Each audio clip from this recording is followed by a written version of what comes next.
প্রতি বছর ৮ মার্চ আন্তর্জাতিক নারী দিবস পালিত হয়। নারী পুরুষ সমতা সম্পর্কে সমাজকে সচেতন করতে এই দিবসের সূচনা। সমাজের সব স্তরের নারীরা সাফল্য ও জয়গান গাওয়া হয় এই দিনটিতে। কিন্তু নারী দিবস কবে থেকে পালিত হয়ে আসছে, কেনই বা নারী দিবস এতটা গুরুত্বপূর্ণ? চলুন জেনে নেওয়া যাক নারী দিবসের আদ্যোপান্ত এবং নারীর প্রতি সহিংসতা ও বৈষম্য অবসানে আমাদের যা করতে হবে। ১ শতাব্দীরও বেশি সময় ধরে ৮ মার্চকে নারী দিবস হিসেবে পালন করে আসছে সারা বিশ্বের মানুষ। শ্রমিক আন্দোলন থেকে উদ্ভূত হয় নারী দিবসের ধারণা। পরবর্তীতে দিনটি জাতিসংঘের স্বীকৃতি পায় এবং প্রতি বছর বিশ্বব্যাপী উদযাপিত হতে থাকে। ১৯০৮ সালে কর্মঘণ্টা কমিয়ে আনা, বেতন বৃদ্ধি এবং ভোটাধিকারের দাবিতে প্রায় ১৫,০০০ নারী নিউ ইয়র্ক শহরের রাস্তায় আন্দোলনে নেমেছিল। মূলত এই আন্দোলনের মাঝেই লুকিয়েছিল আনুষ্ঠানিকভাবে নারী দিবস পালনের বীজ। এই আন্দোলনের প্রায় ১ বছর পর আমেরিকান সোশ্যালিস্ট পার্টি সর্বপ্রথম জাতীয় নারী দিবস ঘোষণা করে।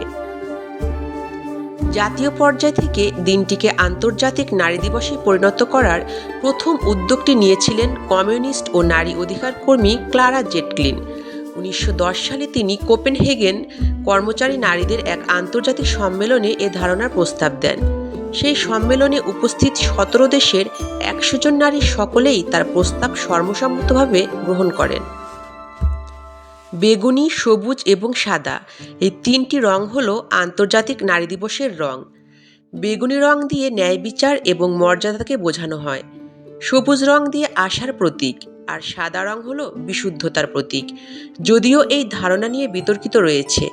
১৯০৮ সালে যুক্তরাজ্যের women's social and political union এই রঙগুলোকে নির্দিষ্ট করেন।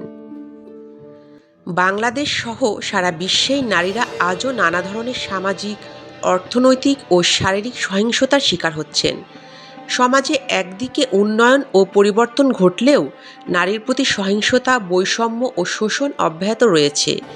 কর্মক্ষেত্র, পরিবার, শিক্ষা প্রতিষ্ঠান ও জনপরিসরে নারীরা প্রায় বৈষম্য নির্যাতনের সম্মুখীন হন।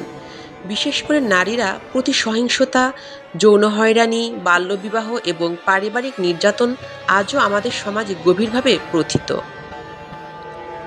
সমাজের একটি বড় অংশ নারীকে দুর্বল হিসেবে দেখে এবং তার অধিকার ও মর্যাদাকে যথাযথভাবে মূল্যায়ন করে না। এই সমস্যা শুধু শহরেই নয়, গ্রামীণ এলাকাগুলোতেও বিদ্যমান, যেখানে নারীরা অনেক সময় মৌলিক অধিকার থেকে বঞ্চিত হন। ২০২৫ সালের নারী দিবসের প্রতিপাদ্য নির্ধারণ করা হয়েছে অধিকার, সমতা, ক্ষমতায়ন, নারী ও কন্যার উন্নয়ন। স্লোগানটি সমাজে নারী অধিকার প্রতিষ্ঠা এবং নারীদের প্রতি ন্যায় ও সমতার ভিত্তিতে দ্রুত পদক্ষেপ নেওয়ার প্রয়োজনীয়তাকে প্রতিফলিত করে। আমাদের দেশে নারী দিবসকে উপলক্ষ করে বিভিন্ন সভা, সেমিনার, র্যালি, পোস্টার প্রচারণা ও সাংস্কৃতিক অনুষ্ঠানের আয়োজন করা হয়। তা সামাজিক সচেতনতা বৃদ্ধি করতে সহায়ক হলেও এগুলো একমাত্র সমাধান নয়। নারীর প্রকৃত নিরাপত্তা ও অধিকার নিশ্চিত করতে কার্যকর পদক্ষেপ গ্রহণ করা অপরিহার্য।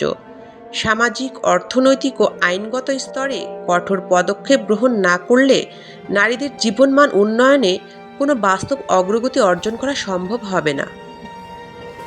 নারী দিবসে আমাদের একটাই প্রত্যাশা, ভালো থাকুক বিশ্বের সকল নারী, আর কোথাও কোনো বৈষম্য না হোক।